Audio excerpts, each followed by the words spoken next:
aqui no Canal Brasil e hoje eu tenho um entrevistado muito especial, Luiz Miranda. Oba, tudo bem, gente? E aí, galera do Canal Brasil?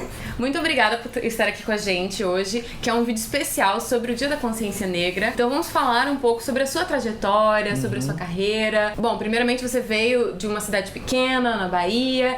Como foi você se firmar como ator e falar pra sua família também, eu quero fazer isso, é isso que eu quero pra minha vida? Olha, a gente precisa também entender que a gente tá falando de um tempo que eu acho que é diferente de hoje, né? Assim, a gente tá falando de 30 e tantos anos atrás. É porque não parece, né? É que não parece, eu sou um cara de 47 anos. E aí, assim, naquele período, talvez tenha parecido uma coisa meio estranha pra minha família quando, né, eu disse que queria ser ator, mas ao mesmo tempo tinha um sabor naquela época que os atores, eles eram aqueles seres assim, e existia também em Salvador um movimento cultural e teatral muito forte naquela época, então de uma certa maneira ainda tinha um certo glamour que não era igual o glamour de hoje, né, da celebridade, etc, era um outro glamour, então se pensava muito como é que vai viver, como é que vai comer, então era uma preocupação muito grande da minha mãe, da minha família com relação a isso. Eu saí de Santo Antônio de Jesus, aí com 14 anos eu comecei a fazer teatro no grupo de teatro do Sesc, lá em Salvador. Essas inserções minhas no teatro foram muito importantes assim para minha formação, porque lá a gente teve aula de dança, aula de canto, aula de um monte de coisa. Eu tinha naquela época, diferente talvez hoje de alguém que comece, eu não tinha aquela visão de chegar à Rede Globo, chegar a fazer sucesso. Eu acho que tinha uma coisa que era, o teatro me movimentava, era uma maneira de comunicação. E a gente tem exemplos muito incríveis de atores negros que saíram do seu estereótipo e saíram do que se esperava deles e conseguiram exceder as expectativas.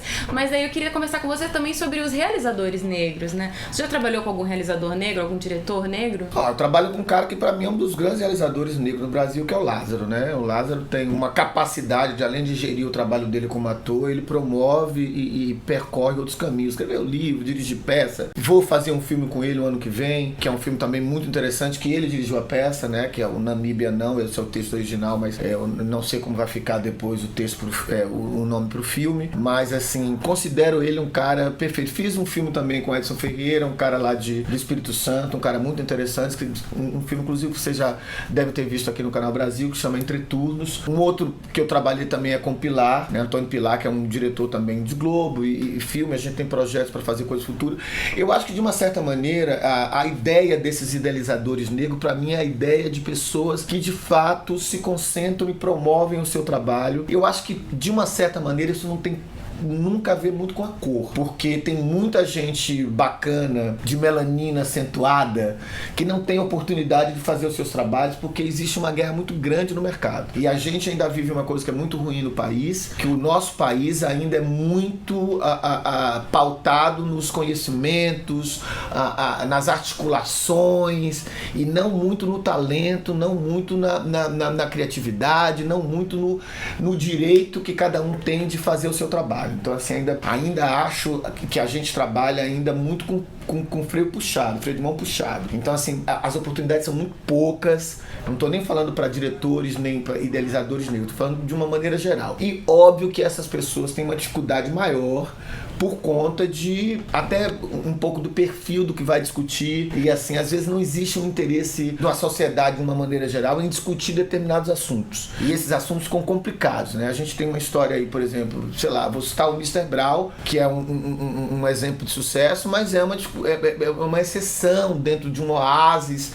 de programação e de coisas com temática. Eu me lembro, misturando os assuntos, mas eu me lembro que eu estive no Rio Content o ano passado e foi justamente discutido esse ano, me parece, essa inserção e essa colocação dos negros dentro do mercado de uma maneira geral. E a gente percebeu que, diferente dos Estados Unidos e de outros lugares, aqui a gente tem uma dificuldade muito grande de levar essas produções para televisão. E fica sempre aquele questionamento, assim, num país com uma grande maioria negra, por que isso não há interesse? Se é um problema do governo, se é um interesse ou um problema dos realizadores, não. É uma dificuldade que a gente tem de fazer com que as pessoas mudem um pouco essa mentalidade de que aquilo que está sendo dito não tem a ver comigo. Então é preciso que as pessoas se identifiquem com aquilo que está sendo feito. E ninguém mais tem interesse em ver um negro espancado como ex-escravos ou como escravos, nem marginalizados nas comunidades como bandidos e traficantes, nas profissões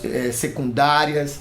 A gente tem interesse de ver uma sociedade que se espelha com os negros que estão acontecendo, que estão fazendo a diferença em todas as camadas da sociedade. A gente está falando dessa coisa da consciência negra e eu sempre fico com o pé atrás, porque eu acho que de uma certa maneira a gente tem que discutir a sociedade como um todo. Acho que os índios estão prejudicados, acho que as mulheres estão prejudicadas, os negros estão prejudicados, os homossexuais estão prejudicados. De uma maneira geral, existe uma dificuldade de discutir as minorias. Agora, como é que a gente fala de minoria se uma grande maioria negra ainda continua sendo minoria? Então, assim, é meio complicado a gente falar sobre esses aspectos, porque parece que a gente está sempre patinando em questões que é uma questão de resistência mesmo, assim, né? Então toda vez que a gente abre essa discussão, a gente também está se questionando sobre o que é preciso de fato fazer para que haja de verdade uma abertura nesses mercados. Eu sempre me pergunto isso e não tenho nunca a resposta. Deixa a pergunta para as pessoas, né? De uma maneira pensarem. geral. Você falou sobre os negros espancados, os negros escravos, que a gente já tá meio que cansado de ver o negro apenas nessa posição, que a gente tá aberto a coisas mais profundas. E a gente teve em Hollywood a discussão do Oscar So White, que no ano seguinte a gente teve a premiação do Moonlight e tal. Você acha que existe uma obrigatoriedade dos artistas negros, não apenas atores, realizadores, roteiristas, em sempre falar sobre questões negras? Ou você acha que existe uma liberdade, você pode falar do que você quiser? Eu acho que a gente pode sim falar do que quiser. Agora existe uma coisa que tá na pele, tá na cara. Toda vez que aparecer um negro na televisão, no cinema, em qualquer lugar, automaticamente aquele filme será um filme de temática negra. Automaticamente está lá se falando de um negro. Então você vê, por exemplo, se a gente citar o Ed Murphy fazendo Um Príncipe em Nova York. Ele é um príncipe de Uganda, ele é um príncipe da África, ele não é um príncipe de Londres, né? Um Moonlight é uma história do gueto norte-americano, entendeu? De pessoas que vivem situações limite, né? De um menino nitidamente homossexual vivendo uma repressão dentro de um bairro negro, sendo defendido por um traficante. Então, de uma certa maneira, tendenciosamente, a cor da pele vai sempre apontar a censura, a característica ou, de uma certa maneira, a classificação daquele filme. Aquele filme é de temática. Aí você pergunta assim, se eu estivesse fazendo um filme sobre um médico, mesmo os filmes, o filme que o Lázaro fez sobre o compositor, é um compositor que está dentro de uma situação limite, tirando crianças daquela situação e apontando um caminho. Eu acho que sim, é possível a gente discutir e falar sobre tudo, mas é importantíssimo a gente falar sobre nós mesmos. Porque quando você vê o Shakespeare, quando você vê os filmes ingleses, eles estão discutindo sobre sua sociedade, estão discutindo sobre sua cutícula, estão discutindo sobre o seu tom de cabelo. Você assiste o Diabo Veste Prada, entendeu? Estão falando sobre a futilidade desse mercado. Então, mesmo que a gente fale sobre a futilidade do mundo negro, ou sobre as dificuldades, ou sobre os traumas do mundo negro, a gente nunca vai poder fugir a uma questão de pele. Essa questão de pele, quando você vai para o cinema, quando você vai para qualquer área, isso vai ficar sempre muito claro. O que é preciso é trazer esses negros para salas de cinema, é trazer esses negros para frente da televisão, é fazer com que esses negros se reconheçam e se vejam com esses outros negros. E aí sim a gente conseguir ter uma diferença de mudança de perfil de público. E a gente tem uma sala de cinema lotada porque um filme é de temática negra e a comunidade quer se ver, quer se espalhar. Ou um filme é gay e a comunidade LGBT quer se ver, quer se entender dentro daquilo. Eu acho que tem cinema para todo mundo, é infantil, é comédia, é drama, mas não tem como a gente mudar essa questão da pele.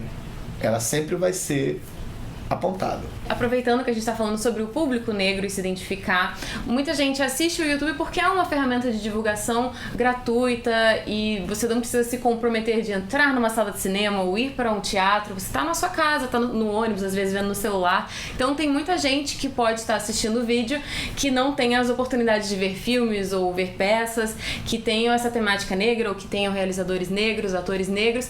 Queria que você desse uma mensagem para essa pessoa que não está conseguindo acessar esse conteúdo, que tem a oportunidade aqui no YouTube, algum conselho, alguma coisa que você gostaria de ter ouvido quando você era mais novo? Tem uma coisa básica pra mim no que diz respeito a todas as ferramentas e todos os instrumentos que a gente tem de globalização de comunicação. Você tem que ser seletivo. Então, assim, o WhatsApp, a internet, assim, tem muito conteúdo idiotizado, né, mimetizado, né, os memes, que eu falo mimetizado por causa dos memes, né, assim, que óbvio, traz aquela graça durante 3 segundos, 2 minutos, mas ela não te desperta nenhum tipo de consciência, nem de pensamento. É muito importante que a gente também tenha interesse pelo conhecimento. O conhecimento é burilar. Burilar quer dizer você dar uma passada de mão no que é idiotice e também focar em conteúdo. Tem tanta coisa bacana no YouTube, na internet, e assim, tanta música boa, tanto filme bom, tanta minissérie, microsérie, curta-metragem que a gente não sabe. É extremamente importante você parar 5 minutos para também falar assim, pô, olha, eu tô a fim de ver tal coisa, onde é que eu encontro isso? Porque é isso que para mim seja a dificuldade maior num acesso que é tão livre e tão democrático, entendeu? A seleção desses acessos. É óbvio que o Canal Brasil e uma série de instituições e pessoas especializadas vão oferecer os melhores conteúdos, mas nem sempre aqueles conteúdos serão utilizados de uma maneira massificante por todo mundo, porque é claro que uma coisa idiota sempre vai chamar um pouco mais de atenção. Eu estou dizendo isso porque existe de fato uma grande massificação e burro. Qual é a palavra boa para falar como a gente está tornando as pessoas burras hoje em dia, assim, por causa do conteúdo pobre, por causa da música pobre, por causa do excesso de sexualidade, sexualização, entendeu? A gente acabou com a música popular brasileira de uma certa maneira, porque hoje a gente, com os fins das rádios que tocavam músicas brasileiras, né? Porque já não fazem mais, já não vende mais, né?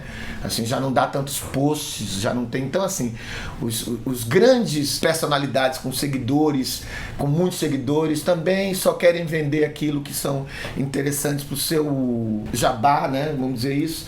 Então a gente tá perdendo um pouco disso. Desculpa esse relato bem triste, viu, amigos da internet que estão em casa ouvindo, mas é um relato triste, assim. Tá na mão de vocês garimpar coisa boa, tá na mão de vocês sair dessa... Exatamente, sair desse nimbo da vulgarização, da falta de capacidade de inteligência de bom conteúdo, assim. Eu não sei como trazer vocês à realidade. Eu não sei mais o que oferecer, nem o que convidar, porque vocês têm livre-arbítrio para ver o que quiser. E eu não posso dizer para vocês o que é bom ou o que é ruim. Porque tudo pode ser muito interessante, dependendo se eu estiver no banheiro fazendo aquelas atividades, é melhor ver uma coisa que seja assim mesmo, entendeu? Assim, porque também vai tudo embora junto, quando eu der descarga, foi embora. Agora, para eu levar para minha casa e eu pensar e propor uma discussão para o meu país, para minha sociedade, para o meu povo, para minha gente, é preciso ter conteúdo. Então a arma está na mão de vocês, entendeu? Você pode botar na cabeça, entendeu? Você pode dar um tiro na cara do careta. Então aí fica ao seu critério. Ai, que maravilhoso! Adorei a nossa entrevista, o nosso papo aqui. E, óbvio, que a gente vai recomendar os filmes que estão na maratona de Dia da Consciência Negra aqui no Canal Brasil. Temos vários filmes como Cidade dos Homens, Branco Sai, Preto Fica, Filhas do Vento, Rapsódia para o Homem Negro. Tem um dia completo para você ver que existem muitos negros no cinema brasileiro, de todos os tipos, de todas as personalidades, que querem falar sobre todos os tipos de tema. E sempre serão negros, né? E eu acho que, pra mim, a ideia da consciência negra, acho que diferente de Natal, Réveillon, Dia das Mães, Dia dos Pais, todas essas datas que a gente celebra para falar sobre determinados assuntos, eu acho que para nós negros deve significar de fato uma investigação profunda sobre que tipo de negros queremos ser.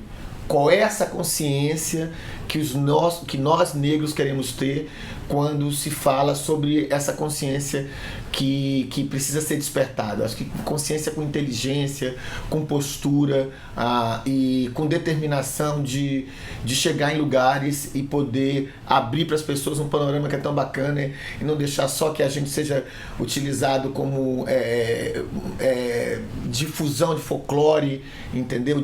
Difusão de dança ou sexualmente estimulante, etc e tal, mas também a gente pensar na consciência negra como uma consciência de libertação para a gente promover e mostrar de fato que nós somos além dos rótulos que uma sociedade considera e coloca na gente durante todos esses tempos e todos esses anos, assim, mostrar que o negro é mais que isso. Maravilhoso. Ai, muito obrigada. Imagina, obrigado a vocês. Não esquece de comentar aqui embaixo o que você achou, outras discussões que você tenha. Vamos sair do raso. Exatamente. Como o Luiz falou. A gente pode assistir essas coisas que sejam mais rasas, mas a gente vai mastigar o que tem ali, o bagaço mesmo. Exatamente. Digerir e através dessa digestão, poder oferecer para as pessoas um bem-estar com isso que a gente come, que é cultura. Maravilha. Deixa o seu like, se inscreve aqui no YouTube do Canal Brasil. Todas as quartas-feiras eu estou aqui falando sobre algum tema relacionado ao cinema. Muito obrigada, Luiz. Obrigado a vocês. E até a próxima. Tchau. Tchau. Bom, agora vamos fazer um ping-pong aqui. Ok. Um pássaro, meu pai. Um país, Brasil. Um canal, esse. Um botão, inscreva-se. Muito obrigado pela sua presença no nosso programa. E para mais vídeos como esse, inscreva-se no canal do Canal Brasil. Clica. Clica, clica, clica, clica, clica, clica, clica.